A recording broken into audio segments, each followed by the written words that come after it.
Gospod Pavlin, lepo pozdravljeni. Danes ste dobili vašega naslednika. Kako komentirate izvolitev? No, izvolitev je bila pričakovana.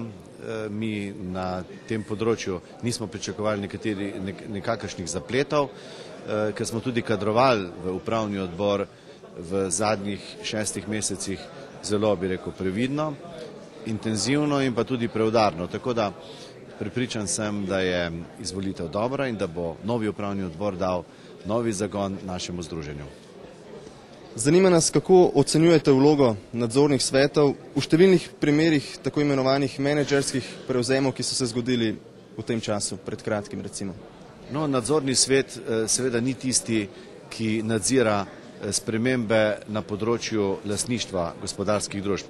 Naloga nadzornega sveta je, da spremlja delo uprav, da ocenjuje njihove rezultate, da seveda najbolj pomembna naloga, da imenuje prave, ustrezne in strokovne uprave in da jih tudi pravočasno razreši, če nadzorni sveti ugotovijo, ali pa nadzorni svet ugotovi, da uprava ne dela tako, kot bi morala. Kaj se pa dogaja v lastniškem delu, pa seveda ni odločitev nadzornih svetov, ampak odločitev lastnikov oziroma investitorjev. Kako pa ocenjujete procese, prevzeme v zadnjem obdobju? So bili korektni po vašem mnenju?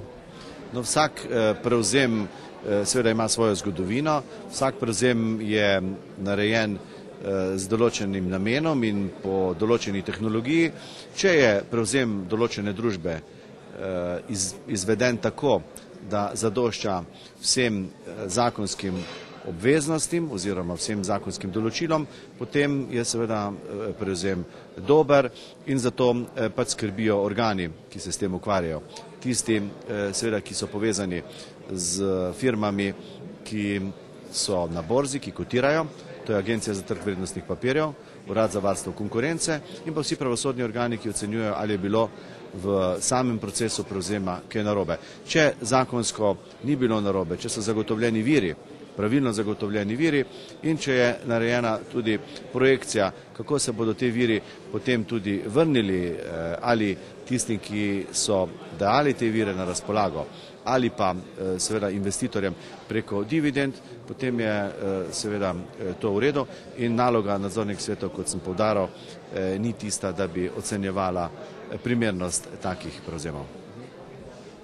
Lahko še bolj konkretno v enem primeru nas zanima, kako komentirate vlogo vašega člana, gospoda Marjana Peršaka, kot podpredsednika NS Slip Radomlje, če ste seznanjeni s tem, ki je hkrati predavatelj in član izpitne komisije za dodelitev certifikatov za člane nadzornih svetov.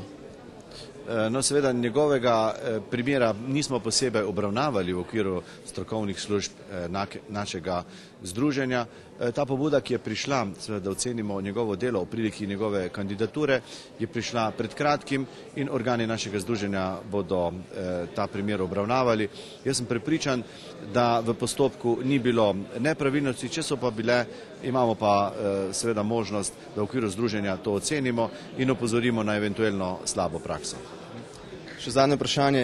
So po vašem mnenju manjšinski delničarji enakopravno obravnavani pri prevzemih podjetij?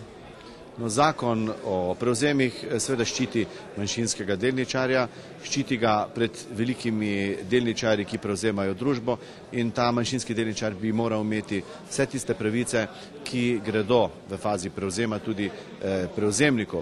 Je pa res, da veliki delničarji želijo na nek način izločiti manjšinskega delničarja in manjšinski delničar se mora zavedati, da z temi sredstvi, ki jih je vložil v posamezno gospodarsko družbo, pač gospodarske družbe ne more upravljati. Pomembno je, da zahtevamo od velikih delničarjev, da spoštujejo pravice manjšinskega delničarja in ga ne postavijo v tisto situacijo, ko bi moral tam seveda iskati svoje pravice na sodišču.